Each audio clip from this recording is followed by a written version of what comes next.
지금 제가 읽어드린 대로 데살로니가전서 4장의 13절에서 13절 말씀은 이게 우리가 몸의 구속과 휴거와 관련된 이 내용이면서 동시에 우리가 부활에 대한 확신을 가질 수 있는 그런 구절입니다. 그래서 제가 제목을 부활에 대한 세 가지 확신이라고 제가 말씀을 드립니다. 자, 죽음을 눈앞에 둔 생명을 보고 있는 가족들, 애가 타죠? 그리고 병원 중환자실에서 누워있는 사람을 두고 밖에서 의사의 소견을 기다리고 있는 가족들의 마음이 이루 말할 수 없죠. 초조하고 안절부절하고 답답하고 안타깝다 이것이요. 과연 살아날지 죽을지, 또 수술을 하고 있는데 깨어날지, 그냥 영원히 이제 죽을지 답답하게 아니 없는 것이. 그런데 이 인간의 죽음은요, 가족관계뿐이 아니라 이웃이나 사회, 국가 모든 영역에 영향을 미쳐요. 이래서 국가의 대통령이 서거해봐요. 온 나라가 국장을 해가지고서 조기를 달고 애도하고 그러죠. 국가적인 영향이에요. 가장에 만약에 숨을 거뒀다면 가족들한테 너무나도 큰 영향을 미쳐요. 떠나면서도 상당 기간 호적 정리를 한다, 재산 정리를 한다, 가족들 간에 여러 가지를 또 이제 의논을 해야 되고, 그것이 안 풀리면은 가족 간에 법정 송사까지 가는 일이 있더라 이것이에요. 한 사람이 죽으면 여러 사람에게 영향을 미치게 돼 있어요. 여러 사람이 미치게 돼 있어요. 그런데 사도 바울은 결혼을 안 했으니까 자기하고 동역했던 사람들한테 영향을 미쳤죠. 디모데와 같은 사람들 특히. 바울은 이 본문에서요, 사랑하는 가정을 앞서 보내고 애통해하면서 울부짖고 있는 사람들을 위로하려고 이것을 기록한 것이에요. 너무 슬퍼하고 있을 때가 아니라 이게 너희들이. 예수 그리스도께서 왜 부활하셨는가? 또 부활하신 목적이 뭐고 재림의 의미가 뭔가 확실하고 모르고 있고 슬퍼하고 눈물을 흘리는 이 성도 데살로니가 성도들을 위해서 일깨워 주기 위해서 이것을 기록한 것이에요. 그냥 기록한 것이 아니에요, 여러분들. 자, 그래서 기독교와 세상에 여러 가지 수많은 종교들이 있는데 뭐가 다르냐? 기독교는 부활이라는 특징이 있어요. 부활이라는 특징이 있다 이것이. 어떤 다른 종교 교주들도 죽었다가 다시 무덤에서 영원히 썩지 않는 죄 없는 몸으로 부활했다는 종교 교주가 없어요. 우리나라 저 큰 세력을 가진 게 불교가 있죠. 유교가 있죠. 그 다음에 또 모슬렘이 많이 들어서 판치고 있죠. 여호와의 증인, 안식교, 그 사람들이 부활했느냐 이거예요. 교주들이 부활했느냐? 없잖아요. 그리고 그뿐만 아니라 셋째 하늘로 다시 승천해갖고 하나님의 보호자에 앉아 있느냐 이거예요. 없어요. 그러니까 이 기독교만이 유일한 생명의 근원이고 또 부활의 소망을 주는 유일한 종교예요. 유일한 종교라 이것이. 예수 그리스도만이 자기에게 순종하는 모든 사람에게 영원한 구원의 근원이 되신 분이에요. 구원의 근원. 믿음의 창시자요. 완성자가 되신 유일하신 분이세요. 그러면서 참 하나님이세요. 여러분들 그런 종교 교주들 봤어요, 어디? 저도 어렸을 때는 절간에 좀 드나들었어요. 근데 알고 나니까 아무것도 아니야. 헛개비에 불과하다 이것이. 이분이 참 하나님이세요. 이분이. 자, 요한일서 5장 20절입니다. 또 우리가 아는 것은 하나님의 아들이 오셔서 우리에게 지각을 주셨다는 것이니 이는 우리로 참되신 그분을 알게 하려는 것이라. 우리는 참되신 그분 곧 그분의 아들 예수 그리스도 안에 있노라. 이분은 참 하나님이시며 영원한 생명이시구나 그랬어요. 참 하나님이시며 영원한 생명이시요. 참 하나님이시여 영원한 생명이신 그분을 어떻게 해서 이 달걀에서 부활했다고 불경스럽게 삶은 달걀에다 색깔까지 입혀가지고서 불경스럽게 돌아다니느냐 이거예요. 예? 참으로도 참 안타깝지요. 그것이 우리나라 기독교의 현실이에요. 지금 이게 각성해야 되죠. 각성해요. 교회에 드나드는 기독교인들이 아주 뼈저리도록 각성해야 될 문제예요. 오늘 아침에도 새벽에도 여전히 아마 삶을 갈란 계란 갖고 돌렸을 거예요. 참으로 소망이 없는 교회들이에요. 소망이 없는 교회들이라 이거예요. 저희는 거기에서 성별되어 갖고 이 자리에 온 것을 참으로 하나님 앞에 감사해야 됩니다, 여러분들. 정말 감사해야 돼요. 자, 예수 그리스도에 대한 부활의 세 가지 확신이 있는데 그 중에 첫 번째가 성령으로 거듭난 그리스도인들은 확실하게 몸의 구속을 받는다 이것이에요. 예수 그리스도께서 부활했다는 사실은 현재 여러분들이 피가 흐르고 있는 몸이에요. 죄의 몸을 갖고 있어요. 또 몸이 아프고 그래요. 또 늙어서 주름살이 있어요. 머리가 또 희끗희끗 휘고 그랬어요. 이빨이가 빠지고 그랬죠. 그 인간적인 관점에서 볼품이 없어요. 그러나 우리는 성령으로 확실하게 구원받고 거듭난 사람들은 어떻게 되느냐? 확실하게 몸의 구속을 받는다. 이 확신을 얻게 된 거예요. 예수 그리스도께서 부활하심으로써. 자, 여러분들 본문 데살로니가전서 4장의 13절에서 15절을 같이 읽습니다. 형제들아, 잠든 자들에 관해서는 너희가 모르게 되는 것을 원치 아니하노니 이는 너희가 소망이 없는 다른 사람들과 같이 슬퍼하지 않게 하려는 것이라. 예수께서 죽었다가 다시 살아나신 것을 우리가 믿는다면 그와 같이 하나님께서는 예수 안에서 잠든 자들도 그와 함께 데리고 오시리라. 우리가 주의 말씀으로 너희에게 이것을 말하노니 주께서 오실 때까지 살아남아 있는 우리가 잠들어 있는 자들보다 결코 앞서지 못하리라 그랬습니다.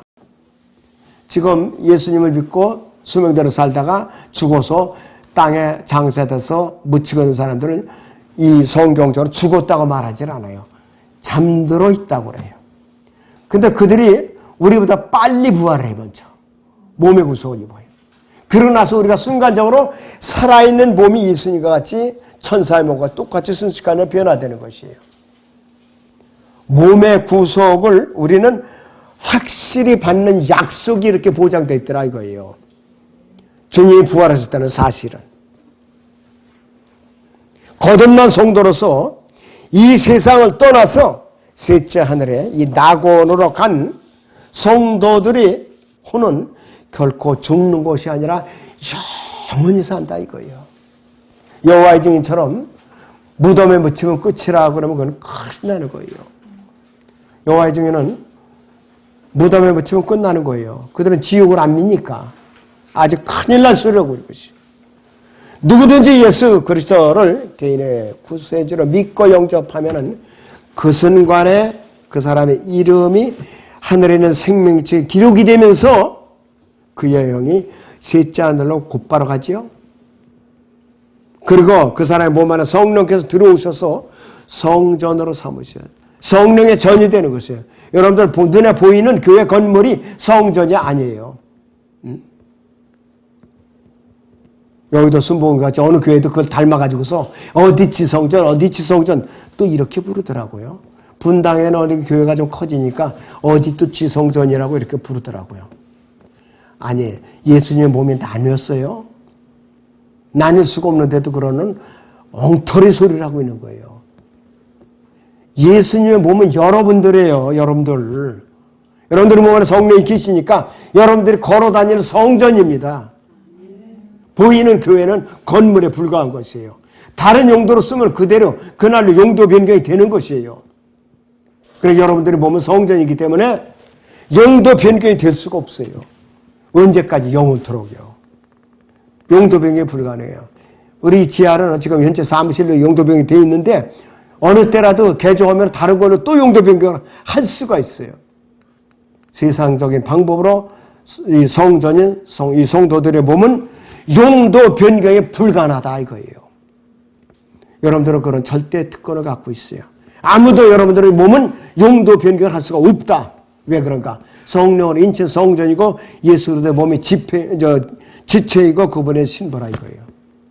그 여러분들은 특권을 가진 분들이에요. 감사하게 돼요. 감사하게 하게 되는 것이요. 자, 그래서 이 여러분들은 엄청난 특권을 갖고 계시는 거예요.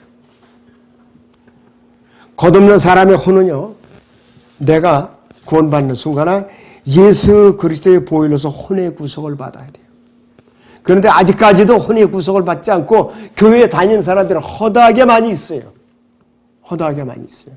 그러면 예수 그리스도의 보혈은 어떠한 능력이 있기 때문에 사람 혼을 구속하는 능력이 있는가? 그분의 보혈은 하나님의 피예요. 사람의 피가 아니라 이것이요. 사도행전 20장 28절을 보세요, 여러분들. 그러므로 너희 자신을 조심하고 모든 양떼에게도 그리하라.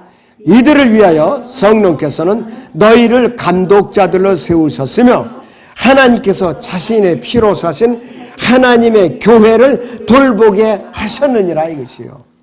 이 하나님의 교회가 여러분 개개인의 몸의 지체들이에요.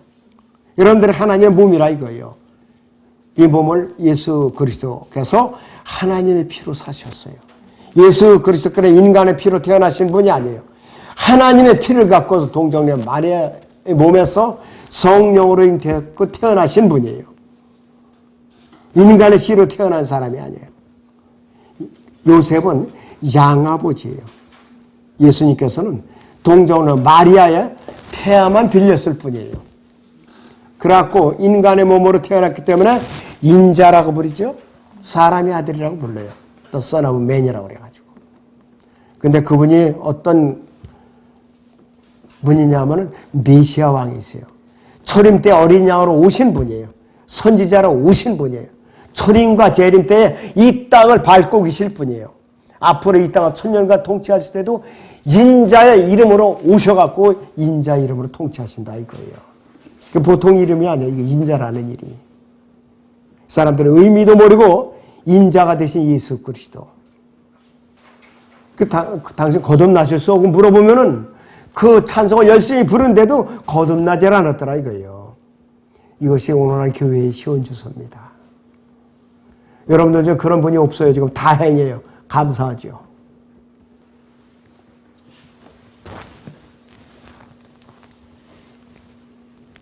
자, 예수 그리스도를 믿기를 거부한 분들, 지금도 아직까지 거부하고 있는 분들은 고통스러운 지옥불이 삼키려고 지금 기다리고 있어요.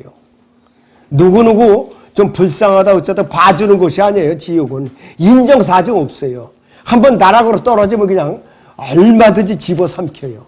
왜? 지옥은 스스로 확장하니까. 얼마든지 가질 수가 있어요. 그게 바로 지옥이라 이것이.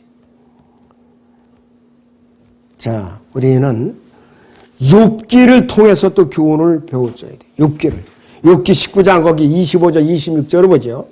이는 나의 구속주가 살아계시고 훗날 그가 땅에 서실 것임을 내가 알미라. 내 피부에 벌레들이 내 몸을 멸하여도 내가 내 몸을 입고 하나님을 보리라 그랬어요. 내 피부에 벌레들이 내 몸을 멸하여도 그랬습니다. 마가복음 9장 44절부터 48절에는 그들이 벌레도 죽지 않고 그들의 몸도 불에 타지 않는다 그랬어요. 그 지옥으로 간 사람들은 벌레와 같은 모습으로 혼이 화를 타오는데 죽지 않고 고통을 당하니까 그게 문제예요. 그랬더니 사람이 죽으면은 조상에게 제사 지내는 사람들 혼백이 떠돈다고 그러죠. 산소짜리 잘못하고 혼백이 떠돈다는 등. 자정이 오면 제상을 차려놓으면은 조상 신이 와가지고서 제상을 받아먹는다는 등. 그거 완전 새빨간 거짓말이에요. 구원받았으면 그 사람이 어느 셋째 안으로 올라가 있어요. 구원받지 않으면 지옥에 단단히 갇혀서 못 나와요. 가만히서는 속아 넘어가면 안 됩니다. 이 시대에 이때에도 제사 지내는 사람들이 있다면은 그건 확실하게 마귀의 일꾼이에요. 용납을 해서는 안 돼요, 그것은. 그 집안에서 누가 복음을 듣고 먼저 구원받으면 박해를 받을 수밖에 없는 거예요. 왜? 제사 문제 해결이 안 되니까. 온갖 박해 다 받고 이 가족들이 다 하나하나 구원받고 나면은 그때부터 제사 문제가 정리가 되니까 박해가 이제 이렇게 고쳐지는 거예요. 그 전까지는 박해받는 거 당연한 거예요.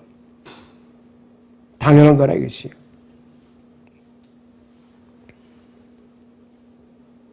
그래서 욥은 무엇을 안 하냐? 구속자가 눈에 이제 보이게 오신다는 것을 알았던 사람이에요. 욥기 19장에 27절을 보죠. 내가 친히 그를 보리니 비록 내 콩팥이 내 안에서 소멸된다 해도 다른 사람이 아닌 내 눈으로 보리라 했습니다. 영적인 몸은 콩팥이 다 썩어서 없어요. 영적인 몸은.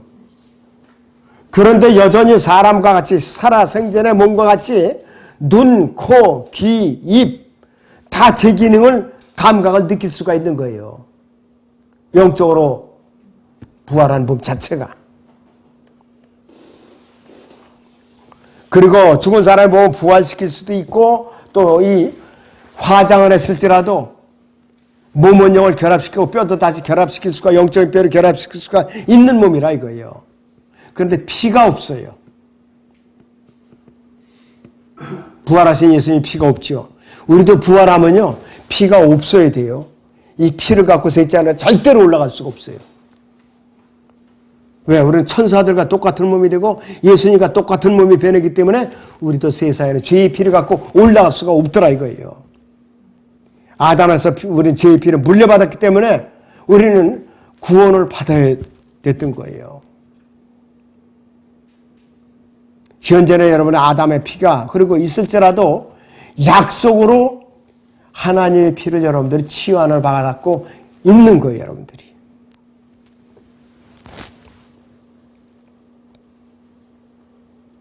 자, 이 지옥으로 가서 지금 예수님 당시에 실제적으로 지옥에 가서 고통받으며 부르짖는 부자의 음성이 여러분들 양심에 느끼고 있어야만 복음을 전할 수가 있어요. 누가복음 거기 16장 23절에서 25절을 같이 봅니다. 부자가 지옥에서 고통받는 중에 눈을 들어 저 멀리 아브라함을 보았더니 나사로가 그의 품인이지라. 그가 소리질러 말하기를 아버지 아브라함이여 저를 불쌍히 여기소서 나사로를 보내시어 그가 자기 손가락 끝에 물을 적시어 내 혀를 식히게 하소서 내가 이 불꽃 가운데서 고통을 받고 있나이다 하고 하니 아브라함이 말하기를 아이야 너는 네 생전에 좋은 것을 받았고 나사로는 나쁜 것을 받았음을 기억하라. 그러나 이제 그는 위로를 받고 너는 고통을 받느니라 그랬어요.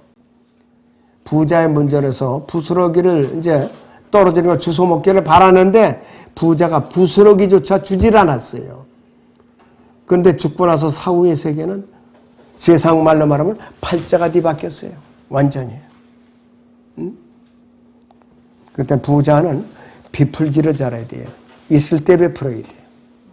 움켜쥐고 나서 베풀 줄 모르는 사람은 셋째 하늘에 주님 앞에 올라가면 책망을 호되게 받아요. 어차피 우리는 저 1원짜리 동전 한 푼 못 갖고 올라가거든요. 아무리 좋은 저기 이 가재 두고 못 갖고 올라가요. 우리 몸도 변화돼서 올라간다 이거예요. 의의 세마포를 입고 올라가는 게 우리는 아무리 좋은 비싼 거 수천만 원짜리 옷을 입을지라도 다 벗어놓고 올라가야 돼요. 자, 예수 그리스도께서 부활을 하신 세 가지 확신 중에 우리는 어떤 확신을 또 갖게 되느냐. 둘째는 예수 그리스도께서는 그리스도인들을 데리러 다시 오신다 이거예요. 다시 오신다는 확신을 갖게 된 게 우리는. 데살로니가서 4장 16절에서 17절을 같이 보죠. 주께서 호령과 천사장의 음성과 하나님의 나팔소리와 함께 하늘로부터 친히 내려오시리니 그러면 그리스도 안에서 죽은 자들이 먼저 일어나고 그리고 나서 살아남아 있는 우리도 공중에서 주와 만나기 위하여 그들과 함께 구름 속으로 끌려 올라가리니 그리하여 우리가 영원히 주와 함께 있으리라 그랬어요. 이 확신을 갖게 된 것이에요. 예수 그리스도의 부활로 인해서.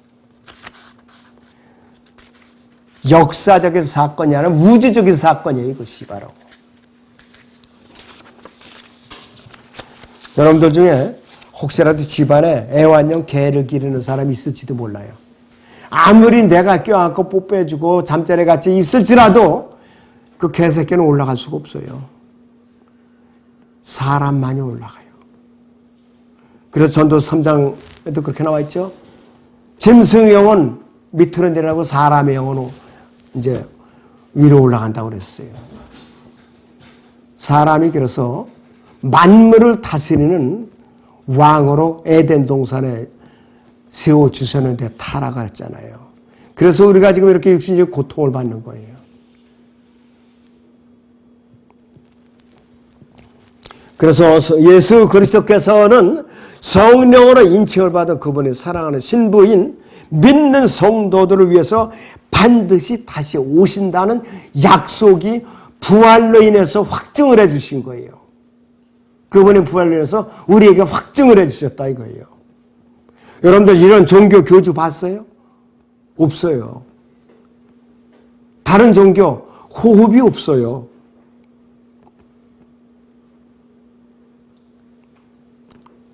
자, 그분께서는 이 성도가 세상에 살아 있거나 무덤 속에 잠들어 있거나 상관없이 데리러 오시는 거예요.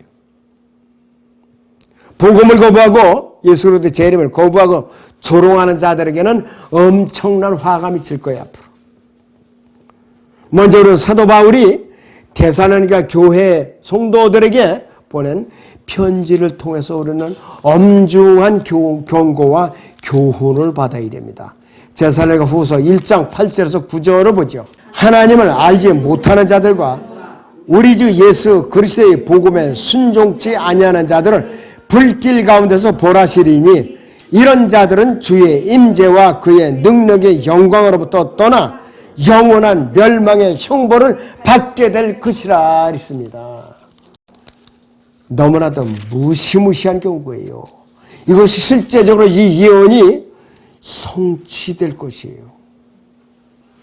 그렇게 먼 세월 기다리고 있는 것이 아니에요. 임박했음을 우리가 알 수가 있어요. 또 데살로니가전서 1장 10절을 봅니다. 성경. 고난받는 데살로니가 성도들에게 모범 생활을 하고 있는 성도들에게 사도 바울이 격려하고 있는 구절이에요. 또 하나님께서 죽은 자들로부터 살리신 그분의 아들 즉 다가올 진노로부터 우리를 구해내신 예수께서 하늘로부터 오심을 기다린다는 것이니라 했습니다. 데살로니가 성도들이 우상 숭배지에서 그리스의 아테나서 우상 숭배지에서 예수님을 믿게 됐으니 얼마나 박해를 받고 있는가 있어요. 그래서 격려를 해주고 있는 것이에요. 데살로니가 전서는 특징이 초림과 재림에 대해서 너무나도 강조를 많이 하고 있어요. 특별히 재림에 대해서 너무나도 강조를 많이 하고 있어요. 여러분들은 주님의 재림에 대해서 되새기고 싶으면 데살로니가 전서를 자주 읽어보세요. 교훈을 엄청나게 얻을 수가 있어요. 그런데 지금도 조롱하는 자들이 너무나도 많은 거예요. 세상에. 예수님이 다시 온다는 그 어디 있느냐? 어디 있느냐? 성경에 이렇게 기록되어 있다는 비웃어요. 거리에 나와서 복음을 전하면 사람들이요. 어떤 사람은 아주 두 손을 듣고 아주 겸손하게 받아요. 어떤 사람들은 그냥 뿌리치고 또 어떤 사람은 나 교회 다녀요. 그런 소리 하는 사람이 있어요. 그 사람 확실하게 구원 안 받은 사람이에요. 그거. 그리고 대부분이 나 바빠요. 그게 이제 공통적인 대답이에요. 그것이 이 시대의 현주소예요. 바로. 만약 예수 그리스도께서 부활하지 않으셨다면 우리는 몸의 구속을 기대할 수 없는 것이에요. 셋째 하늘에 올라가서 예수님께서 우리를 위해서 말해 놓으신 저택도 들어가서 살 수가 없어요. 바로. 그야말로 이 세상에서 가장 비참한 자들이에요. 바로. 예수 그리스도의 부활이 얼마나 소중한 거냐 이것이에요. 그러냐 이 부활절을 맞이해서 습관적으로 부활절 찬송이나 부르고 삶의 계란만 이렇게 까서 먹으면 안 되겠다 이거예요. 고린도전서 15장을 봅니다. 12절부터 제가 읽습니다. 잠깐. 이제 그리스도께서 죽은 자들로부터 살아나신 것이 전파되었는데도 어째 너희 가운데 어떤 사람들이 죽은 자들이 부활이 없다고 말하느냐? 그러나 죽은 자들이 부활이 없다면 그리스도도 살아나지 못하셨으리라. 만일 그리스도께서 살아나지 못하셨다면 우리가 전파하는 것도 헛것이요 너희 믿음 또한 헛것이라. 뿐만 아니라 우리는 하나님의 거짓 증인들로 밝혀지리니 이는 우리가 하나님께서 그리스도로 살리셨다고 증거하였기 때문이라. 만일 죽은 자들이 정녕 살아나지 아니한다면 그분께서 그리스도로 살리지 아니하셨으리라.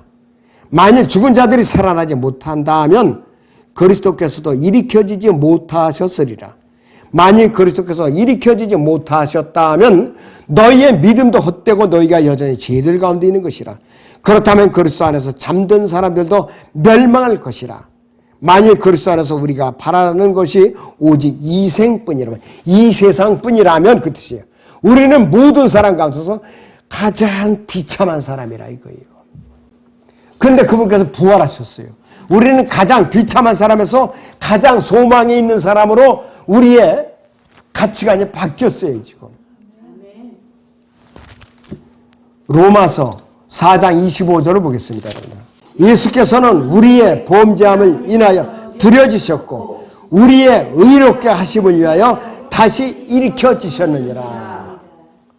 그분께서 부활하심으로써 우리는 그분을 영접하는 순간에 의롭다고 선포해 주신 거예요. 우리의 죄가 있든 없든 관계없이 우리가 의롭다고 선포하시는 거예요. 일방적인 사법적인 행위예요, 그분께서. 그런데 예수님을 우리가 영접하는 순간에는 엄청난 변화가 오는 거예요, 우리가. 물리적으로 전문적인 변화가 없는데 영적으로, 사법적으로 엄청난 수십 가지 변화가 오는 것이에요. 어떤 분은 구원받고 나서 시루다가 이 글을 지어갖고 보급하는 분들도 있어요. 그 감동을 갖다 내가 억제할 수가 없어갖고. 자, 부활에 대한 세 가지 확신 중에 우리가 마지막 세 번째가 있습니다. 그리스도인들은 영원토록 주 예수 그리스도와 함께 있게 된다 이거예요. 그 확신을 주신 게 그분께서는. 여러분들이 지금 어떤 비싼 아파트에 살건 아주 정말로 남루한 연립주택에 살건 지하에 살건 상관없어요. 이 땅에서의 거처는 상관이 없어요, 여러분들. 사도 바울이 등기는 집 갖고 있었어요? 예수님께서 등기는 번듣던 집 갖고 계셨냐고요. 나사로의 집에 와서 식사를 갖췄죠. 저녁에는 올리브산에 올라가서 밤이 지새도록 예루살렘에서 백성들이 구원받도록 밤을 지새가면서 기도를 하신 분이에요. 그거에다 대하면 우리가 주택에 대한 욕심, 투기꾼들이 아마 사라질 것 같아요. 성경을 올바로 깨닫는다면. 주택 과열을 막는 방법 중에 하나가 복음을 열심히 전해서 올바로 재립에 대한 가치관을 심어주면은 주택 정책이 좀 수월해질 것 같아요. 제가 보는 입장에서 그래요. 가치관이 바뀌니까. 다시 거기 데살로니가 4장 17절 18절을 같이 또 봅니다. 그리고 나서 살아남아있는 우리도 공중에서 주와 만나기 위하여 그들과 함께 구름 속으로 끌려 올라가리니 그래야 우리가 영원히 주와 함께 있으리라. 그러므로 이러한 말로 서로 위로하라 그랬어요. 지금 여러분들 서로 이러한 말로 위로하면서 살아야 되는 것이에요. 시기 질투할 것이 아니라 험담할 것이 아니라 서로 위로하면서 살라 이것이. 이 교회 시대 마지막 때로 살고 있는 성도들에게 우리에게 아주 똑같은 메시지예요. 지금 이게. 사도 바울의 60년경에 데살로니가 성도들을 위해서 기록한 이 글이지만은 지금 이 시대에 우리에게 지금 부르짖는 기도예요. 이것이. 이 세상 만물 중에 인간은 사회 속에서 함께 공동생활하는 양심을 가진 존재이기 때문에 고립생활하는 것이 참 고통스러운 것이에요. 견디기가 힘들다 이것이. 은혜의 복음을 끝까지 거부하고 완악하게 하나님을 대적하다가 구원받지 못하고 유황불에 활활 타오르는 지옥불에 던져서 영원한 고통을 받는 사람이야말로 가장 비참한 사람, 가장 끔찍한 일이라 이것이. 그러나 예수께서 다시 오시면은 거듭난 성도들은 그분 만나는 순간에 이루 말로 다 형용할 수 없는 감격의 만남이 있을 거예요. 사랑하고 아끼던 가족이나 부부나 친구나 일가 친척들, 앞서간 성도들과 함께 기쁨의 눈물을 흘릴 거라 이것이. 예수님께 찬양을 돌리게 돼 있어요. 몸의 구속을 받기 전에는 우리 눈앞에는 죽음이라는 짧은 이별이 있어요. 주님께서 혹시라도 오심이 더뎌지면은 여러분들이 살다가 땅에 묻힐 수도 있어요. 그러나 시기적으로 봐서 임박했더라 이거예요.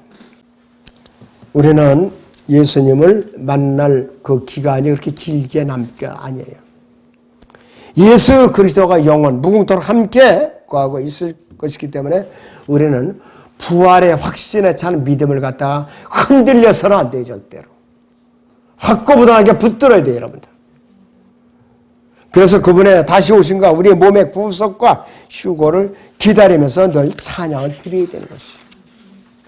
부활에 대한 확신이 첫째는 성령으로 거듭난 성도들인 확실하게 몸을 구속을 받는다. 여러분들 이것을 제가 말씀을 드렸고 그 다음에는 여러분들에게 예수 그리스도께서는 분명히 구원받은 성도들 데리러 다시 공중으로 오신다고 약속을 했어요. 그다음 마지막으로 우리에게 세 번째는 그리스도인들은 우리가 들림받으면 영원토록 예수 그리스도와 함께 있게 된다. 세 가지 확신을 여러분들이 마음속에 품고 믿음이 흔들리지 않도록 각성하시기 바랍니다. 기도하겠습니다.